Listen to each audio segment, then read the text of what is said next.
is we have the choice, we have the opportunity every single day on whether to choose compassion or criticism. I told you I have a podcast on mental health. Now, I was trying to get a lady on the show recently. Her name was Jen Selter.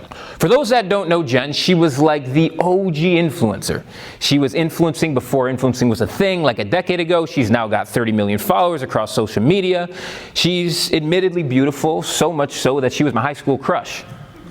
So much so that I found her email online and I asked her to high school prom over email. I'm not kidding. It was the first time in my life I've ever been ghosted. But I tell you that story because she's also been very open about her mental health. It's like, oh, she'd be a great guest. She's been in the public eye since she was 17, influencing before it was a thing. Like, I'll try to get her on the show. What do? Well, I get out an email template that I send to all my potential guests about why they should come on the show, how it'll benefit them. I customize that all up to Jen, and I send it off.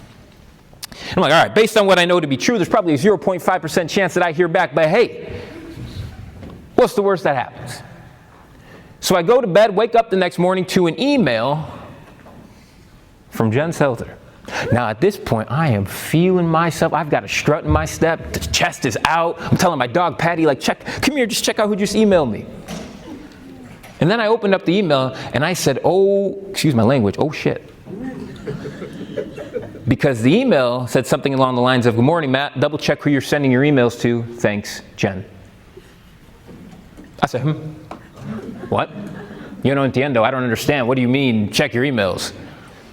And so I opened up the email I sent her and I customized everything I did, except for one thing.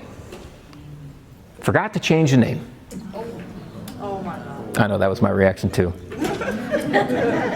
Forgot to change the name. So the last person I sent an email to, her name was Marissa. I said, hi Marissa to Jen. Jen's name's not Marissa. You can see how that went down. 0 for 2. But I tell you that story because in that moment, I started to beat myself to a pulp. Matt, you idiot, how could you screw this up? You've never paid enough attention to detail. This was your one chance with Jen Selter. Maybe you should just quit the podcast altogether.